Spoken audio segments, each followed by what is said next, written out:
So let's start with how each of you got involved with this project. I will start with you. I auditioned for this movie for the character of LeBlanc, and I had a really great time in my audition. I had to improvise in Spanish, which seemed really daunting and was actually so much fun.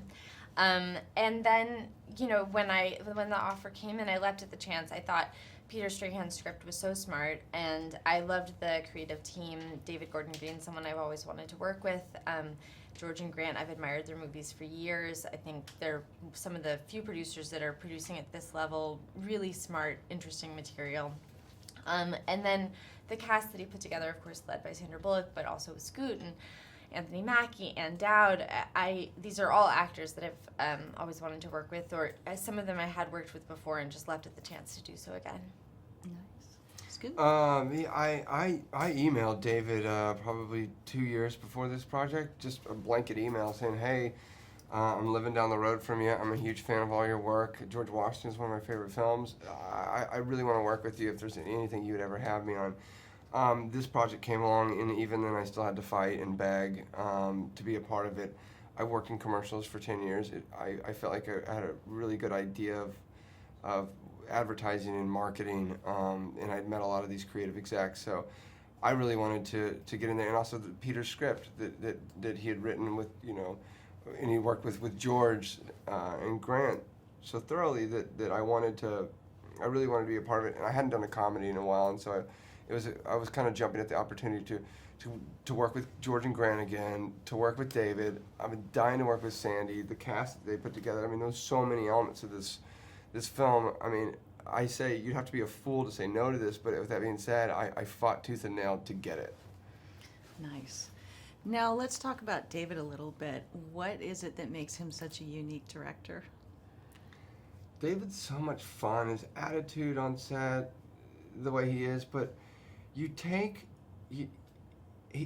asks you to do things that you're just kind of, and you know, it's funny, most actors would question, like, why am I doing that? Or no, or I don't want to do that. And he'd say the most outlandish, ridiculous things for you to do, and you didn't even question it. And you just did it, and half the times you knew it wasn't going to make it in the movie, but you had so much fun playing to see where it would go that, you know, you really found yourself exploring as an actor, and you found so much about the scene or about the character or about the movie that was beneficial to you. So, you know what I mean? I realize now, having seen the film, like how much of that process worked for the scenes and what we did. So it was really interesting. I remember getting done and just saying, like, man, I had such a great time shooting the movie.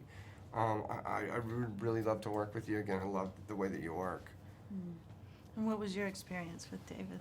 Yeah, I think Scoot and I have talked about how relaxed David is on set. You know, it's a very unusual thing in a director, and it also sort of doesn't speak to how hard David works. That he's coming in with all of the, you know, drive and planning and ambition of any other director, but his affect on set is very relaxed. And I think it allows actors to be freer, and it, I think, allows us to have a feeling that whatever we do is going to be great. He also loves to shake things up by throwing improv into a scene. That said, what you see on screen is very much Peter's script. I think a lot of it is just to kind of shake up actors, shake them out of their comfort zone, make them feel like free to explore. Now tell us a little bit more about LeBlanc. Where is it that we meet her, and was there anything challenging about playing her?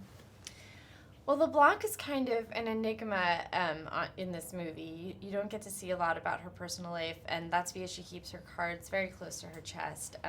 She is someone who doesn't speak her opinion very often, and is kind of Jane Bodine's secret weapon. She digs up dirt on the candidates to try to arm them with the right information to win. I think she's pretty ruthless as a person. And it was fun for me to get to play somebody like that.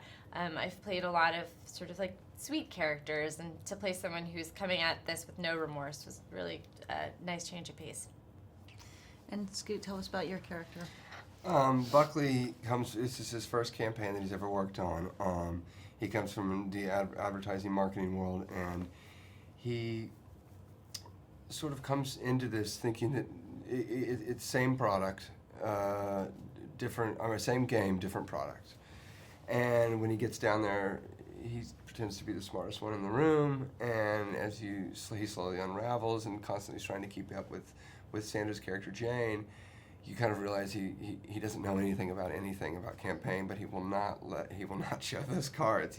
He holds on to that for as long as he can, which was a lot of fun for me to play.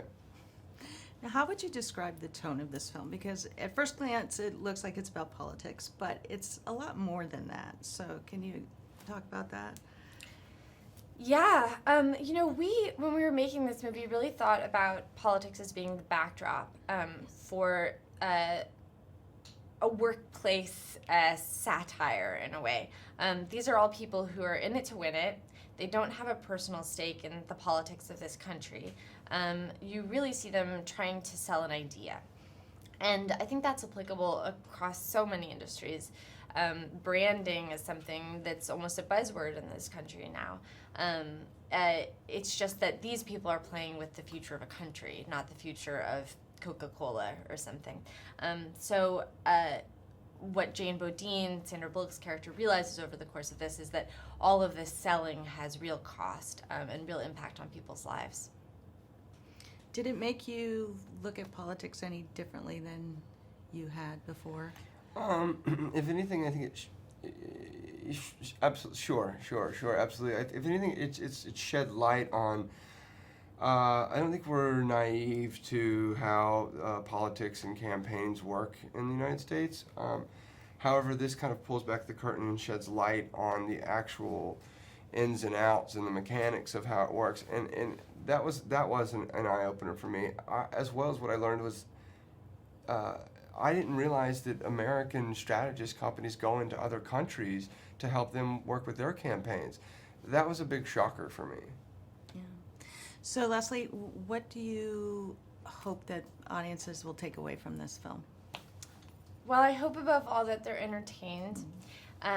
This is a comedy, and even though it deals in the very serious world of politics, and I think especially as acted by Sandra Bullock, she always finds ways to bring comedy into dramatic situations, and I think it's a really unusual movie because of that.